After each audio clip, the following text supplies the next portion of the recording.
Bienvenue à toutes et à tous en ce beau ministère des Solidarités et de la Santé. Et bienvenue à vous, chère Marie, pour cette, alors je vous cite, cérémonie de neurotypique aux mœurs définitivement bien étranges. Ce n'est pas totalement faux, je vous le concède. Une de ces cérémonies du genre que vous adorez, chère Marie, où vous allez être le centre de l'attention, où tous les yeux vont être braqués sur vous, où on va dresser vos louanges pour des choses qui vous semblent normales, où on va vous applaudir à la fin sans que vous ne compreniez toujours pas ce qui mérite de l'être, comme vous me l'avez souvent dit. Une cérémonie où il est de bon ton aussi pour celui qui se plie à l'exercice auquel je suis en train de me soumettre, de faire un peu de second degré, et donc avec pour perspective, pour moi ce soir, j'en ai bien conscience, d'aller de flop en flop. Mais c'est aussi une cérémonie, chère Marie, qui se tient dans un lieu que vous connaissez bien, où vous avez vos repères bien ancrés désormais, je crois, puisque vous y passez à peu près la moitié de votre vie, presque autant de temps que moi j'y passe, au point que certains ici se demandent qui est vraiment le véritable ministre. Une cérémonie surtout, qui se tient avec des gens qui vous aiment, et en qui vous avez confiance. Et c'est bien cela qui compte par-dessous tout, n'est-ce pas? Dans ce genre d'exercice, il y a la nécessité de dire quelles sont les principales qualités de la personne que l'on décore. Votre sens certain du détail et de la précision, tout d'abord. Ce qui s'est avéré assez utile pour rédiger ce discours. En effet, quand je vous ai demandé quelques anecdotes pour agrémenter celui-ci, j'ai reçu de votre part 43 messages. Je les ai recomptés avant de venir ici, qui me détaillaient à peu près minute par minute chaque instant de votre vie. Autre trait de personnalité que nous apprécions tous, même s'il peut parfois surprendre, la franchise. Ainsi, un exemple, la semaine dernière, après un plateau télé où j'intervenais, ce message sibyllin sur mon téléphone, c'était pas trop mal. Pas de bonjour, pas de merci, pas d'au revoir. Moi, avec vous, Marie, ne risque pas de se prendre pour ce que l'on n'est pas. Ne changez surtout pas, c'est comme ça qu'on vous aime, et c'est très bien comme ça. Vous savez, Marie, les gens qui vous marquent dans la vie, on se souvient généralement de la première fois où on les a rencontrés. Et notre première rencontre à nous, je ne sais pas si vous vous en souvenez, c'était à Disneyland. Vous fumiez une cigarette, et comme je ne travaillais pas encore pour ce ministère, je partageais le même vice que vous à l'époque, et j'avais pris prétexte de vous demander du feu pour allumer la mienne et entamer une discussion. C'était le 6 avril 2018, très précisément. Et la discussion ne s'est jamais arrêtée depuis. Je vous ai d'ailleurs dit récemment que vous étiez probablement la personne que j'aurais le plus vue en rendez-vous de tout mon mandat de ministre, bien plus que tout autre responsable de grosses associations de protection de l'enfance, de députés, de sénateurs, peut-être même plus que mon ministre de tutelle, Olivier Véran. Et ce qui m'a valu le lendemain un message de votre part, est-ce que cela veut dire que je n'ai plus le droit de vous voir? La réponse est bien évidemment non, et la preuve, nous sommes ici. Depuis Disneyland, nous avons effectivement beaucoup travaillé ensemble. Quand j'étais député, tout d'abord, vous m'avez initié, intellectuellement et en pratique, à l'autisme dans toute sa complexité, dans ses difficultés aussi, évidemment, dans toute sa richesse aussi. C'est vous aussi qui m'avez la première fois sensibilisé, et pour cause, parce que vous étiez à peu près la seule à vous y intéresser, à la question des violences subies par les femmes en situation de handicap. Qui m'avait fait comprendre que parler des violences faites aux femmes sans parler des femmes handicapées, alors qu'elles étaient 5 fois plus victimes que les femmes dites ordinaires, c'était à passer à côté d'une grande partie du sujet. Vous qui m'avez fait prendre conscience, dans la lignée de Modipio, de cette triple dépendance physique, affective et financière dans laquelle pouvait se trouver une femme en situation de handicap, et ce qui a pu me conduire, il y a quelques semaines, à faire des déclarations publiques qui m'ont valu quelques échanges fleuris au sein de ce gouvernement, n'est-ce pas, cher Olivier? C'est sur cette question des violences que nous avons travaillé ensemble pour la première fois, que nous avons véritablement tenté de co-construire la loi ensemble, en rédigeant les amendements à 4 mains, pour tenter de mieux protéger les enfants dans les institutions contre les violences, et notamment contre les violences sexuelles. Des amendements que j'avais réussi à faire adopter en faisant battre, comme on dit, le gouvernement, ce qui explique probablement l'amitié indéfectible qui me lie désormais à la ministre qui se trouvait alors au banc du gouvernement. Vous avez depuis continué le travail, notamment avec Muriel, sur ce sujet-là, sur le volet formation, et je suis heureux de voir le chemin parcouru en constatant que se tenait aujourd'hui un colloque à l'Assemblée nationale sur ce sujet. C'était un peu impensable il y a quelques années encore. Même si le chemin est encore long, pour de nombreuses femmes en situation de handicap, pour de nombreux enfants aussi, filles comme garçons, et ne les oublions pas. Et pour cela, pour ces enfants, nous le savons tous, les deux mieux que quiconque, il y a un certain nombre de gens dans cette salle, nous sommes encore bien loin d'avoir brisé le tabou qui les étouffe de son silence. C'est dans ces moments passés ensemble aussi que j'ai compris à quel point il était impossible de se passer ce qu'on appelle l'expertise d'usage, de l'importance de la pair-expertise, de la pair-aidance, de la pair-guidance. Et c'est donc tout naturellement, quand je suis arrivé en ces lieux, que nous avons continué à œuvrer ensemble en essayant de démultiplier, d'amplifier nos combats communs sur les violences, toujours, sur l'aide sociale à l'enfance et l'autisme aussi, sur la question de la parentalité, et plus que tout sur la prise en compte de la parole des personnes qui en sont empêchées pour de multiples raisons qui les enferment dans le silence lié au handicap, lié au traumatisme qu'elles ont pu vivre, lié à l'institution dans laquelle elles se trouvent, ou tout simplement au fait que la société omet toujours les plus vulnérables. Se féliciter de la libération de la parole, comme nous le faisons, et à raison, sur les réseaux sociaux et ailleurs, dans les médias, ne doit jamais nous faire oublier qu'il y a des personnes qui ne sont pas douées de parole, qui sont parfois atteintes de déficience intellectuelle, qui sont à l'abri des regards, quelque part derrière les murs des institutions, et que notre devoir est de ne pas les oublier, une fois encore, tout simplement. Depuis tout ce temps, vous me faites de nombreuses infidélités pour travailler avec d'autres qui sont pour beaucoup ici, qui ont rapidement et aisément vu en vous l'expertise des sujets, la rigueur intellectuelle, la capacité de travail. Et les personnes ici présentes, donc, pour vous honorer, en témoignent, qu'ils soient ministres, l'une d'elles va nous rejoindre, parlementaires, professionnels reconnus, responsables associatifs.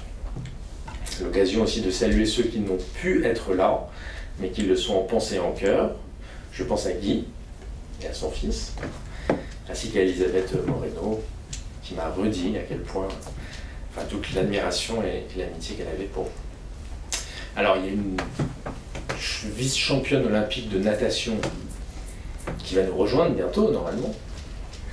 Mais peu, peut-être, parmi vous savent que nous sommes également en présence de la meilleure performeuse mondiale au lancer du disque, catégorie Benjamin.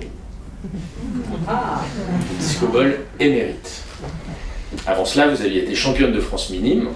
Certes, on est en recours à des substances suspectes à l'époque et sous votre propre aveu, puisque le stress vous avait conduit à attraper la sauterelle qui se trouvait près de votre sac de sport et elle avait les toutes crues, sauf les pattes et les yeux, mais vous avez tenu à me le préciser. À l'époque, vous battiez régulièrement Mélina Robert-Michon, qui était dans le même club que vous, je crois, et vous disait régulièrement « Allez Marie, tu ne vas pas te laisser battre par moi ». Elle a été depuis 20 fois championne de France, vice-championne olympique et mondiale. Et elle dit toujours aujourd'hui que vous avez été et que vous restez un modèle pour elle. En 1998, l'IAAF, Fédération internationale d'athlétisme, vous a d'ailleurs honoré pour vos performances, mais aussi et surtout, je crois, pour la volonté qui a été la vôtre et qui le reste à donner de la visibilité à toutes les femmes, quelle que soit leur spécificité dans le sport et en particulier dans l'athlétisme. Vous étiez rentré en sport-études à 14 ans, à Salon-de-Provence. Votre entraîneur était Jacques Pelgard, que vous considériez comme Pelgas, pardon, comme un second père ou un père de substitution. C'est lui qui réussit à vous faire rentrer d'ailleurs dans un lycée privé après que vous ayez redoublé votre seconde et puis que vous soyez fait virer pour comportement scolaire inadapté, un motif qui malheureusement doit encore résonner aux oreilles de quelques parents d'enfants autistes aujourd'hui, ce qui vous permet de continuer votre carrière, en tout cas au sein de différents clubs et de l'équipe de France que vous rejoignez régulièrement en stage au Krebs de Boulogne. Je ne vais pas détailler ici toutes les compétitions sportives auxquelles vous avez participé, mais je sais, parce que vous me les avez toutes détaillées, que vous vous souvenez du moindre détail, du moindre son, de la moindre couleur. Et ce qui est d'ailleurs la même chose pour vous, puisque, et je ne sais pas si tout le monde le sait ici aussi, mais vous êtes doué de synesthésie, et plus précisément même de chromesthésie. Son et couleurs vont ensemble chez vous, ils ne font qu'un. Et je me souviens très bien, d'ailleurs, la première fois que vous m'en avez parlé, c'était un samedi matin. Vous m'aviez quasiment convoqué gare de Lyon, nous avions pris un café au Train Bleu, l'ascenseur était récalcitrant, nous étions redescendus fumer une cigarette. On avait mangé au Train Bleu. On avait mangé? Il était tôt. Alors vous voyez, je trouvais que je commençais à avoir moi aussi le sens extrême du détail, ce qui commençait à m'inquiéter d'ailleurs un peu. Je me disais, je vous fréquentais un peu trop, mais je vois que j'ai encore une marge de progression. Ça me rassure. Et je crois que vous avez souhaité d'ailleurs partager avec nous tout à l'heure l'une de vos compositions. Si je me suis permis de souligner ce parcours d'athlète de haut niveau, c'est évidemment parce qu'il éclaire un peu plus ce que vous êtes devenu, ce que vous êtes, ce que vous êtes devenu, ce pourquoi vous vous battez, et cette ténacité méthodique avec laquelle vous le faites, avec, et là je vous cite encore, cette rage de ne pas vous laisser dominer par vos difficultés. Puis il a fallu travailler, mais à la fin de votre bac sciences médico-sociales, vous avez été embauché chez Decathlon, en tant que sportif de haut niveau, avant de postuler dans un établissement social et médico-social pour être plus près des enfants. Vous êtes retourné à l'école pour avoir votre diplôme d'éduc, comme on dit. Et c'était à cette époque qu'Antoine est arrivé dans votre vie. C'est un grand gaillard de 17 ans, 18 ans, 16. Dans votre travail, vous m'avez expliqué, c'était comme pour les applaudissements, n'avoir jamais compris pourquoi vous étiez payé. Car vous aimiez vraiment ce que vous faisiez avec ces enfants et que c'était juste normal de donner son temps à ceux qui en ont besoin. Vous m'avez raconté aussi que vous étiez perçue comme une bonne éducatrice par votre hiérarchie. Jusqu'à ce que cette hiérarchie apprenne que vous étiez autiste. Et dès lors, pour eux, vous n'aviez plus votre place à l'IME, car, bien évidemment, soit on est un enfant autiste, soit on est un éducateur en charge d'enfants autistes, mais être autiste et éducateur, ce n'était pas imaginable pour eux. Et vous avez alors été licencié pour mise en danger d'autrui. Eh oui, voilà d'où nous venons, et où nous sommes peut-être encore dans certains endroits. Et donc c'est non sans un certain plaisir que vous m'avez avoué que vous avez retrouvé lors d'une réunion à la Haute Autorité de Santé portant sur la maltraitance en établissement votre ancien directeur qui vous avait mis à la porte et qui s'est décomposé quand il a vu et compris qu'il avait en face de lui. Comme quoi, la vie. Alors cette expérience en IME sous ce double profil, le terme n'est pas le bon, à la fois éduque, mais aussi en tant que personne, avec des besoins spécifiques, a probablement encore enrichi votre sensibilité, votre expertise sur la question des violences en institution. Elle a probablement également fini de vous convaincre aussi qu'il fallait enfin que ces enfants rejoignent leurs copains dans le monde, au sein de la cité, avec tout le monde. Chère Marie, rassurez-vous, cet exercice est bientôt terminé. Je le sais inconfortable pour vous. Je pourrais continuer longtemps, j'aurais tellement de choses à dire, de vos combats, des mentalités que vous faites évoluer, de ces victimes dont vous vous faites si souvent la porte-parole et la défenseuse, en un mot de ces repères que vous réussissez à placer sur la route de notre vivre ensemble. Vous pouvez en être fiers car nous n'en avons jamais eu autant besoin qu'aujourd'hui. À vous, cela vous semble naturel, mais cet engagement, non seulement il est précieux, mais il est rare. C'est une forme de don de soi qui, j'en ai conscience, peut être lourde, qui demande souvent beaucoup d'énergie, qui vous demande beaucoup d'énergie. Et parfois, je me dis intérieurement qu'il faudrait que vous preniez que vous, davantage soin de vous et que vous vous préserviez davantage.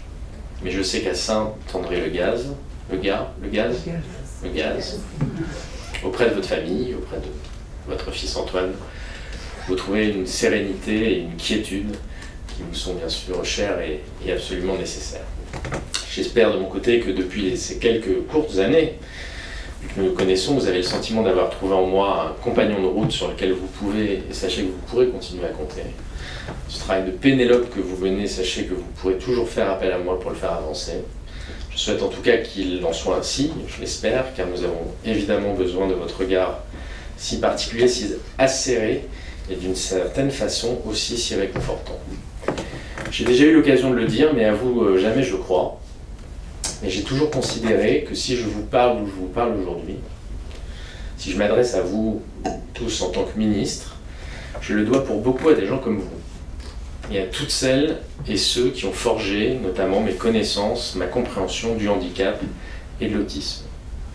Si on rembobine effectivement ma courte histoire politique en partant d'aujourd'hui, tout cela, là où nous sommes, ne serait pas arrivé sans des gens comme vous, Marie, et quelques autres. Des femmes, beaucoup d'ailleurs, surtout des femmes, et il y en a au moins une autre dans cette salle. Et je le dis très sincèrement. Et donc pour cela aussi, je vous en suis pleinement et sincèrement reconnaissant, car vous m'avez permis, à moi aussi, de me construire et de devenir l'homme que je suis. Et c'est davantage pour tout ce que vous avez fait par ailleurs, pour faire avancer la dignité de la personne humaine, car je crois que c'est cela qui caractérise le mieux votre engagement désintéressé, que je suis honoré, Marie Rabatel, de vous dire ce qui suit. Je vous demande de vous rapprocher.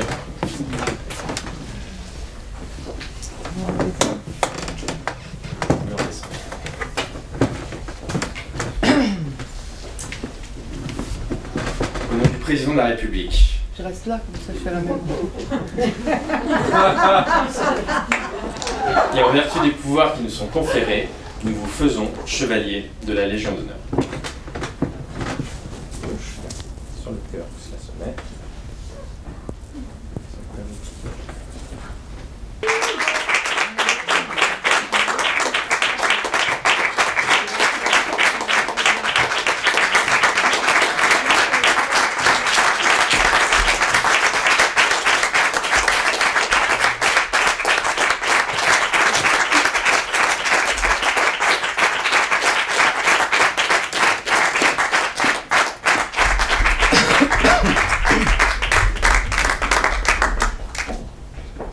Alors j'ai essayé de préparer un discours de remerciement.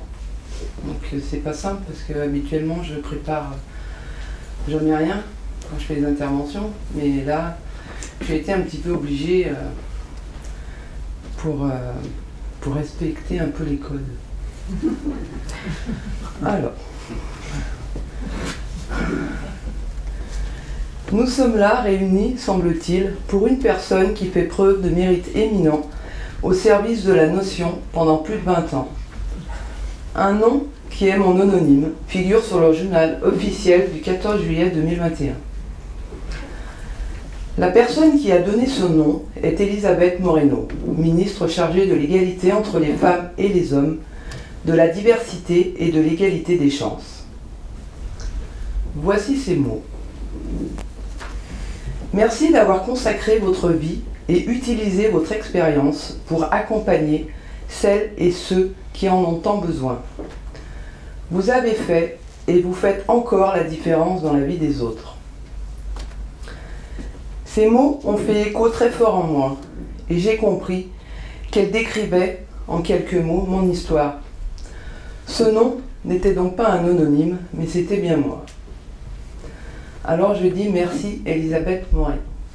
Je remercie Adrien pour l'organisation de cette cérémonie et la remise de cette distinction neurotypique.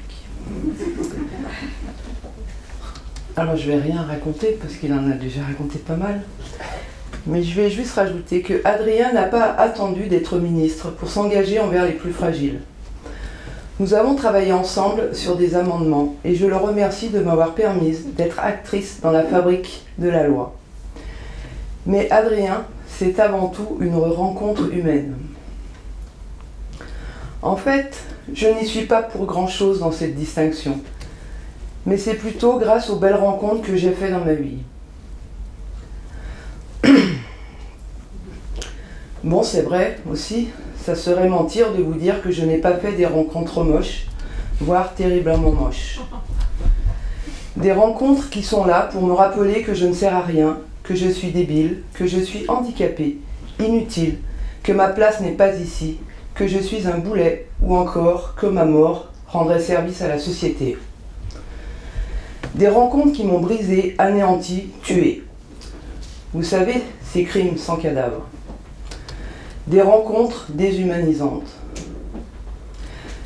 Ces rencontres auront eu le seul avantage d'augmenter ma rage de combattre l'injustice pour les plus vulnérables. C'est vrai qu'au départ, c'était quand même mal parti. Une enfant qui ne tenait pas en place, de nombreuses hospitalisations dès l'enfance, le suivi chez une orthophoniste, vous savez, la dame qui vous apprend à parler et à reconnaître les lettres, d'être souvent perdu dans ma tête, ou encore d'utiliser une énergie sans fin pour comprendre la parole des gens qui changent tout le temps. Et puis d'être perçue comme bruyante ou inversement tête de mule, car le son ne sortait pas de ma bouche. De tourner en boucle sur des sujets ou de faire des fixations sur des détails qui peuvent sembler inutiles ou agaçants. Pourtant, je vous assure, le diable est toujours dans les détails, ne l'oubliez pas. Et puis, poser des questions qui peuvent paraître stupides, inutiles ou trop personnelles. Mais au fond, combien d'entre vous n'osent pas poser de questions par peur de passer pour un ou une imbécile? Pourtant, poser une question, c'est pour répondre à une incompréhension. Alors votre logique me semble tellement illogique. Sans compter le harcèlement scolaire, qui n'était pas un moment de rencontre sympathique. Et puis s'est ajouté au fil de ma vie des traumas, qui n'ont fait qu'accentuer mes symptômes autistiques. Des situations qui me rendent complètement mutique, où l'utilisation de pictos et de l'écriture sont nécessaires, pour me permettre de m'exprimer. Cette hypervigilance accrue que je dois gérer dans mes déplacements ou lieux nouveaux, mais aussi les personnes inconnues. Cette insécurité liée à la manque de permanence de ceux que j'aime, ou encore l'apport des humains. Ce besoin constant de repères temporels précis pour ne pas me perdre, et savoir qu'il y a un après une action du présent. Alors, quand vous parlez et que vous utilisez les bientôt, un jour, plus tard, dans 2 minutes, dans quelques jours. En fait, ça n'a aucun sens pour moi et ça a juste le mérite de me perdre dans mes repères. Tout ça a mis au grand jour ce que j'ai toujours voulu maintenir dans le silence. Mes difficultés et ma vulnérabilité dans ce corps et ce cerveau qui semble pourtant plein de vie mais qui est bouffé par la souffrance quotidienne. J'apprends chaque jour à dompter ces fragilités pour développer des armes afin de m'en protéger et m'éloigner le plus possible de cette souffrance incrustée dans ma chair. Bon, on n'est pas là pour pleurer, on est là pour sourire. Donc parlons plutôt de ces belles rencontres qui font ce que je suis aujourd'hui.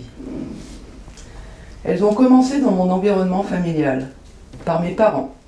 Thérèse et Jean-Claude, mes grands-parents, Paul et Marie-Rose, mais aussi Maria, qui m'ont appris à apprécier ce que l'on possède, m'ont enseigné que la richesse est souvent cachée à l'intérieur de l'humain et que tous les enfants ont le droit d'être aimés pour ce qu'ils sont.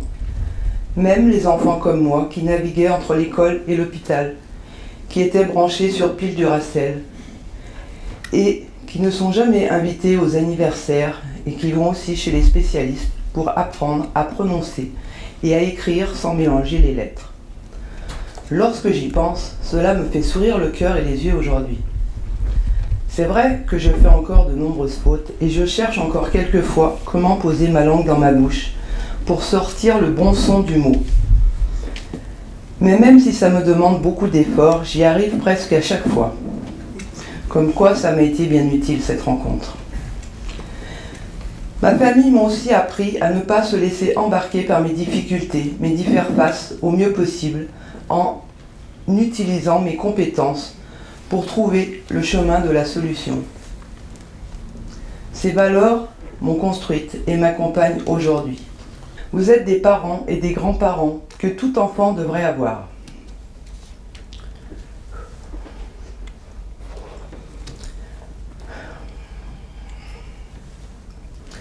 N'oubliez pas que vous n'êtes coupable de rien dans mon histoire de vie, si ce n'est la transmission de vos belles valeurs.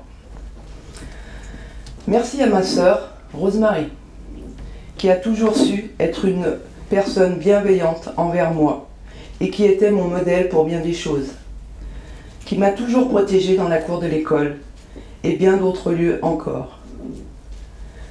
Merci à mon frère Cyril, qui a été la première personne à qui j'ai prononcé le mot viol. Il m'a cru à la première seconde et a ajouté « Tu n'es pas responsable, ce n'est pas de ta faute, je t'aime ». Ma famille s'est agrandie avec cette belle rencontre du 8 mai 1990. J'avais tout juste 15 ans et lui 18. Ce jour aura été une rencontre avec Yannick qui bouleversera ma vie de futur adulte à jamais. Il m'a acceptée telle qu'elle. Nous avons ri ensemble. Nous avons pleuré ensemble. Nous avons partagé nos pires galères comme le meilleur. Je lui ai dit merci Yannick, qui n'a pas pu venir aujourd'hui. Enfin, je dis merci à Yannick, pas qu'il n'a pas pu venir aujourd'hui, mais merci.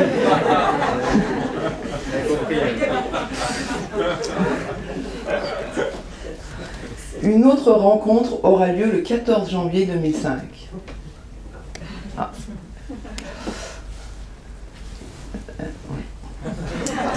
Une rencontre tellement attendue pour nous, parents, ses parents. Cet enfant qui n'a pas choisi de naître avec une mère handicapée, dont le quotidien n'est pas toujours facile pour lui, m'a apprise à être maman, sa maman. Lui, qui aura connu sa maman hospitalisée pendant plusieurs années dès son enfance. Cet enfant qui aura entendu que sa mère était folle et dangereuse par des membres de l'entourage. Cet enfant qui a toujours été de bonne volonté pour se substituer à la carence de la société. Cet enfant, adolescent aujourd'hui, a toujours cru à l'amour de sa maman. Je le remercie pour sa confiance et je dis merci mon fils, merci Antoine.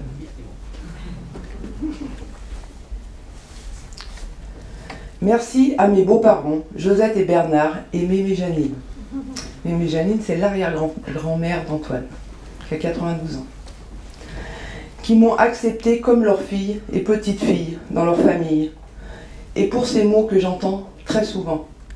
Antoine, tu as de la chance d'avoir une maman comme la tienne. Merci à Corinne et Laurent Bazin qui ont su prendre le relais pour Antoine quand il était tout petit et lorsque je me sentais dépassée par mon rôle de maman. Mais aussi lorsque j'ai été hospitalisée. Merci d'être là encore aujourd'hui. Merci à Guillaume d'avoir croisé mon chemin et d'y être resté.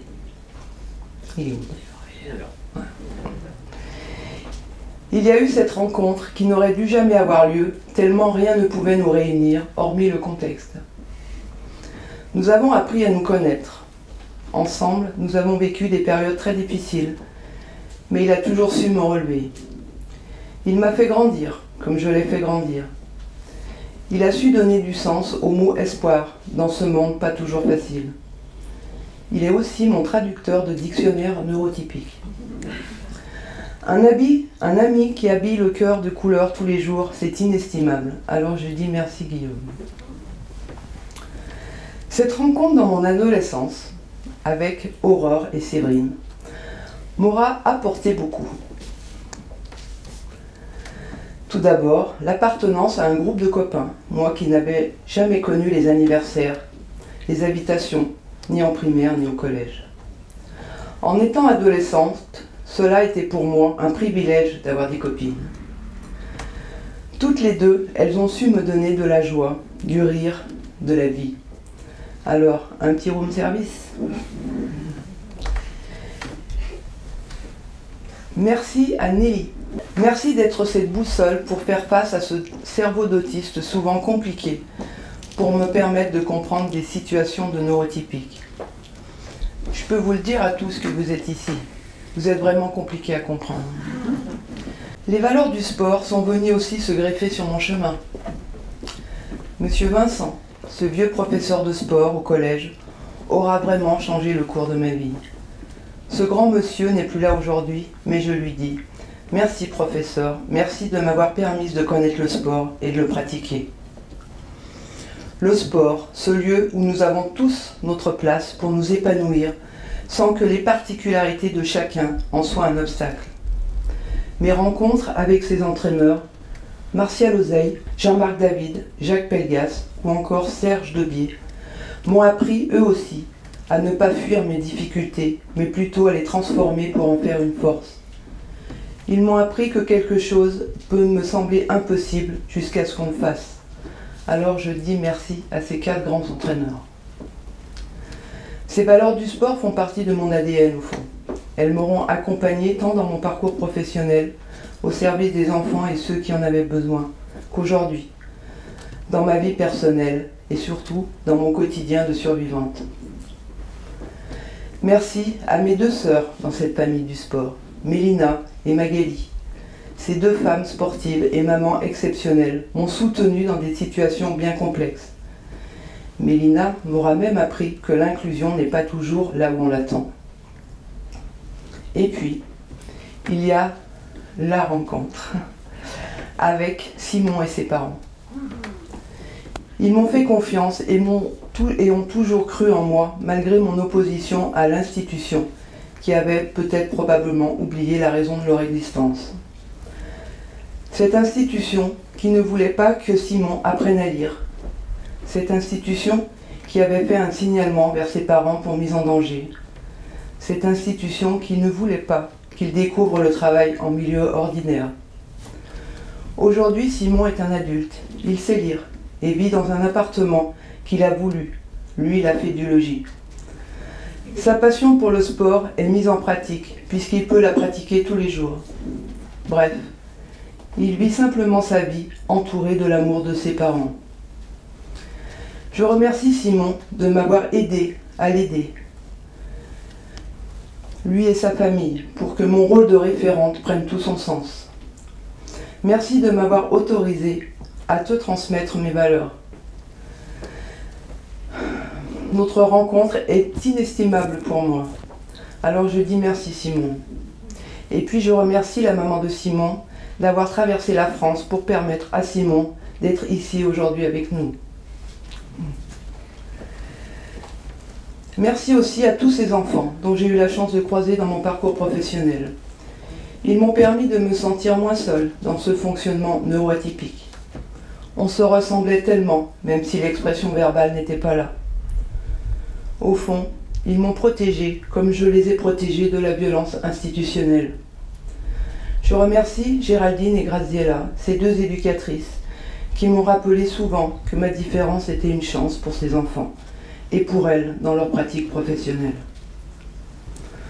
Merci à Muriel Salmona de sa ténacité pour que les plus vulnérables ne soient jamais oubliés.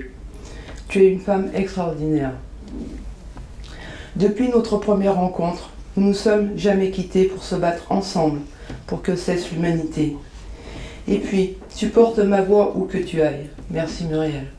Comment oublier la rencontre de cette femme sportive qui, de par son discours et son statut de ministre, a rempli mes yeux de liquide lacrymal, tellement ses mots étaient si justes et beaux, malgré la tristesse de son contenu. Cette femme, je ne sais pas pourquoi, mais nous ne nous connaissions pas et pourtant, je lui ai touché la main et je l'ai pris dans mes bras en ayant les yeux mouillés et le corps coloré. Au fond, nous avons la même histoire, ce sport qui nous aura permis de nous inclure dans la société et d'avoir acquis des valeurs humaines que l'on partage en unisson pour un sport responsable. Alors je dis merci Roxana, et je ne sais pas si elle est arrivée ou pas, mais sa présence est un énorme cadeau pour moi. Même si les autres aussi.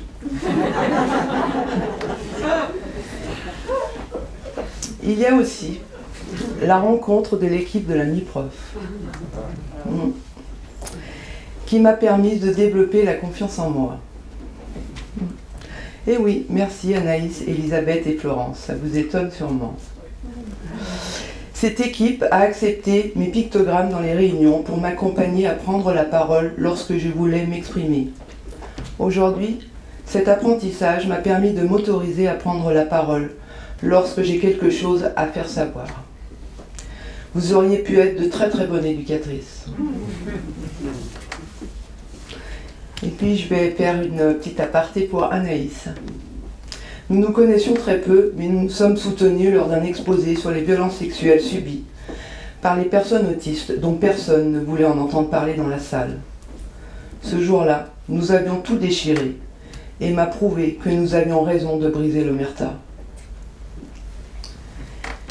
Et puis, il y a aussi ceux qui n'ont jamais douté de ma sincérité, qui m'ont écouté sans juger, accepté mon mode de communication un peu brouillon, et qui ont fait de ma voix un écho pour que l'intelligence collective prenne tout son sens. Je remercie particulièrement Annick Billon et Marie-Pierre Rixin, ces deux présidentes de la délégation aux droits des femmes du Sénat et de l'Assemblée nationale, qui ont toujours porté la spécificité des enfants et des femmes handicapées dans leur action. Ou encore Céline Poulet, Frédéric Perrotte, Catherine Requignot, Ernestine Renet, Solène Brugère, Olivier Paolini, Franck Seret, Cathy Lallemand, Laurent Bonvalet, Dominique Bersini, mais aussi Marie-Amélie, Valentine, Thomas Inaé. Un grand merci à celles et ceux qui se battent dans la cause des droits des enfants et des femmes, sans oublier le handicap. Et particulièrement, je remercie Millet, Charlotte, Marie, Arnaud, Laurent et toute l'équipe des écoutantes de l'association En Avant Toutes. Merci à vous. Merci aux membres de l'association francophone de femmes autistes qui nous montrent que notre combat est juste et nécessaire. Merci de leur soutien. Je remercie également Inorwil Famat pour leur aide financière à l'association francophone de femmes autistes. Inorwil Famat est à nos côtés depuis plusieurs années pour nous permettre de mener à bien nos objectifs. Alors je remercie tous les membres de Inorwil Famat et en particulier Colette qui est venue aujourd'hui. J'ai bientôt fini. Merci à ces personnes de l'ombre qui m'ont demandé de ne pas les nommer. Ces personnes m'ont soutenu et me soutiennent toujours. Ils m'auront donné du courage pour ne pas perdre de vue mon objectif. Lorsque l'on me met des bâtons dans les roues pour me faire taire sur le sujet des violences faites aux plus vulnérables. C'est pas toujours drôle quand même, quand on lutte. J'ai une pensée pour Maudie Pio, qui m'avait dit quelques semaines avant son décès. Marie, je suis rassurée maintenant, je peux m'en aller. Je sais que tu es là et que tu ne lâcheras pas. Finalement, on se ressemble. On ne voit pas le monde comme les autres, mais peu importe. Ne perds jamais de vue ton objectif, même si celui-ci te paraît inaccessible ou est dans le brouillard. Et enfin, je n'oublierai pas mon compagnon de route. Souvent, on me demande son nom. A-t-on besoin de nom pour exister? Je ne crois pas. Il a toujours été là et est toujours là avec moi pour essuyer mes larmes dans cette société où la bêtise, voire la méchanceté humaine est quotidienne. Ce n'est pas tellement moi qui devrais avoir cette reconnaissance, mais tous les gens qui m'ont aidé à être ce que je suis aujourd'hui. Vous qui êtes ici et ailleurs. Je vous remercie. Vous savez, je n'ai rien fait de particulier finalement. J'ai seulement écouté la voix de mon cœur, qui se bat quotidiennement pour ne pas s'éteindre. Mais aussi écouter tous ces enfants et ces personnes vulnérables qui attendent tant de nous pour que leur vie ne rime pas avec objet, avec rejet, avec violence, mais plutôt rime tout simplement avec respect de l'être humain. Au fond, je suis qu'une petite jardinière semant des graines pour que d'autres les fassent germer à leur tour. Alors je suis très honorée de votre présence à tous ici. Cette distinction, je la dédie à tous ces enfants, ces femmes, ces hommes, pour qui nous nous battons tous ensemble. À cette occasion, je vais aller me mettre derrière mon clavier et laisser mes mains vous serrer fort dans mes bras, par un autre moyen de communication que celui que vous connaissez. Ce tableau synesthésique se nomme la plume vol. Cette plume s'envolera à destination de ces enfants qui ne communiquent pas verbalement et qui pourtant expriment beaucoup. Vous savez, la communication, ce n'est pas que dans un sens. Il n'y a pas que la communication expressive, il y a aussi la communication réceptive. Et ceux qui vont manquer d'efforts ne vont pas comprendre le message de la mélodie et risquent de s'ennuyer. Et pour les autres, je vous laisse ouvrir votre cœur pour recevoir toute ma reconnaissance à votre égard d'être venu ce soir pour moi.